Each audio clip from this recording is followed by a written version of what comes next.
four bishops have decided to take a step that many others have avoided for years. They have chosen to break the silence that has surrounded one of the most serious and controversial developments within the Catholic Church in recent times. Their decision is not just a statement of opinion.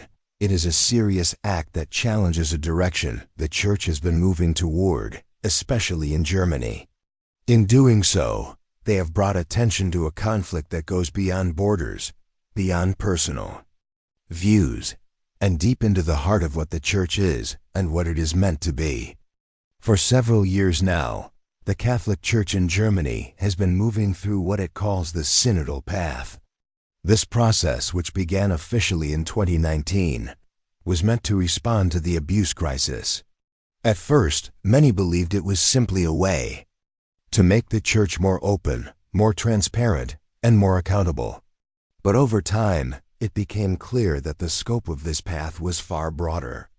What began as a process of reflection has become a campaign for reforms that many believe are not simply about improving the Church, but about reshaping it entirely. The synodal path has raised questions that strike at the foundation of Catholic teaching and tradition. Among the most debated are issues like priestly celibacy, the definition of sexual morality, the role of lay people in decision-making, and the possibility of female ordination. These are not small issues. They touch on centuries of doctrine and practice. Behind many of these reforms lies a certain vision, a vision that seems to take inspiration more from the structures of modern society than from the teachings passed down through the Church. There is a growing concern among many Catholics that what is happening in Germany is not simply about making changes, it's about creating a different kind of church, one that looks more like a democratic institution than a spiritual body guided by divine authority. Words like dialogue, equality, and inclusiveness are used often. But the fear is that behind these words lies an attempt to remake the Church according to the spirit of the age, rather than remaining faithful to its divine foundation. The Catholic Church is not a parliament. It is not a government formed by voting or debates. It is not a human institution in the ordinary sense. It is, according to the Church's own teaching, the mystical body of Christ. Its authority comes not from popularity or public approval, but from a tradition and a truth that is meant to stand firm even when the world changes. Despite many warnings from Rome, the German Bishops' Conference and the Central Committee of German Catholics have continued with their plans. They have pushed forward with a project to create a new synodal council.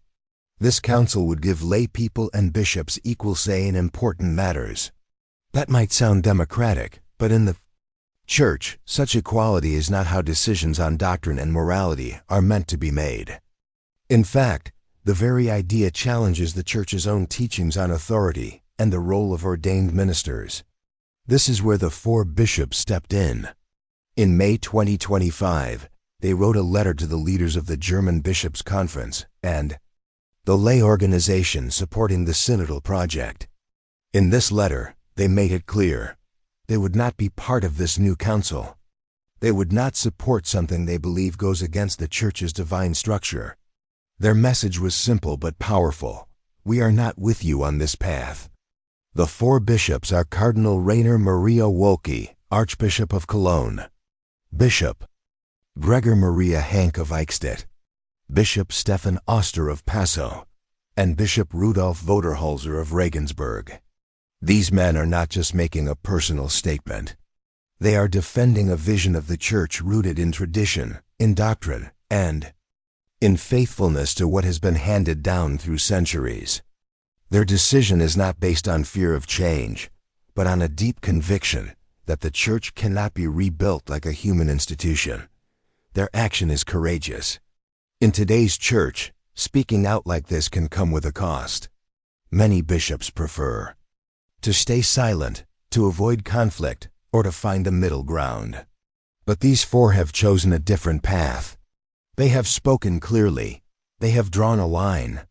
And in doing so, they have given voice to many who feel they have not been heard. Their letter is not just a protest. It is also a reminder that the church is not something we can reshape according to our preferences. It is something we receive, something that is given. It is not a structure that changes with time, but a mystery that remains steady through time. The four bishops are reminding us that the church is hierarchical by divine institution. That means its authority does not come from assemblies or votes, but from Christ himself, through the apostles, and through those who succeed them. The decision of these bishops did not come out of nowhere. It follows years of warnings from the Vatican.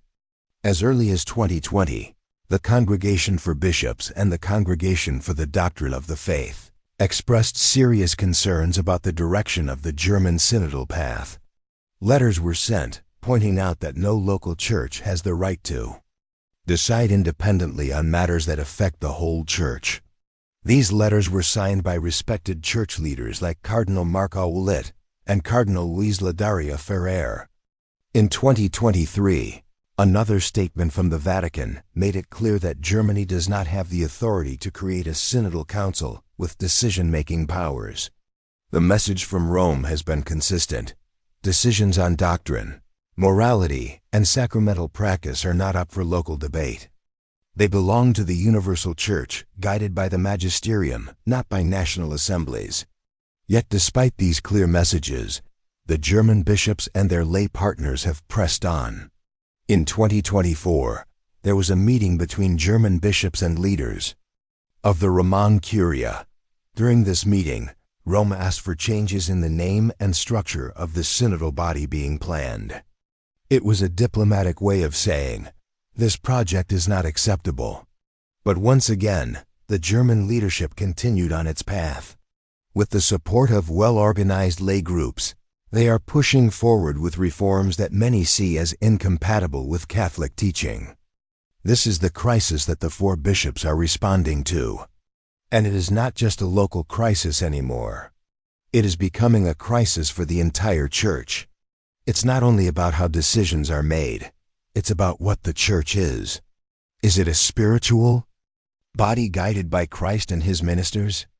Or is it a human organization that changes with the times? This is the challenge now facing Pope Leo XIV, the newly elected pontiff. His papacy began at a time of confusion and division. The church is facing ideological conflicts and growing tensions that threaten its unity. Among these, the crisis in Germany is the most urgent. What is happening there could set a pattern that other countries may follow. If Germany is allowed to move forward with its plans, it could lead to a kind of quiet but real schism, not through loud words, but through structures and practices that no longer reflect the Church's true identity. The position of the four bishops is not just a defense of the past. It is a defense of the future. It is a stand for the truth that does not change, for the authority that does not shift with public opinion. They are not rejecting all discussion or all reform, but they are saying clearly, some things cannot be changed. Some truths are not open to vote. And some parts of the Church's structure come not from human planning, but from divine design. The danger is not lay participation. Lay people have a vital role in the life of the Church. But there is a big difference between participation and authority. When the line between ordained ministry and lay involvement is erased, the Church begins to lose its shape. It becomes hard to tell what is guided by faith and what is shaped by culture. Pope Benedict XVI warned about this long before. He spoke of the risk of the Church destroying itself, not from outside enemies, but from structures that move away from tradition and truth.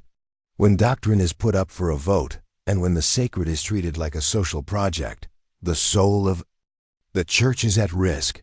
Now the silence has been broken. The four bishops have said what many others were afraid to say. Their act forces a choice. The Pope must now respond. He must decide whether to support the Church's divine hierarchy or to allow national structures that could change the face of Catholicism. This is the first major test of his leadership. And his decision will not just affect Germany. It will affect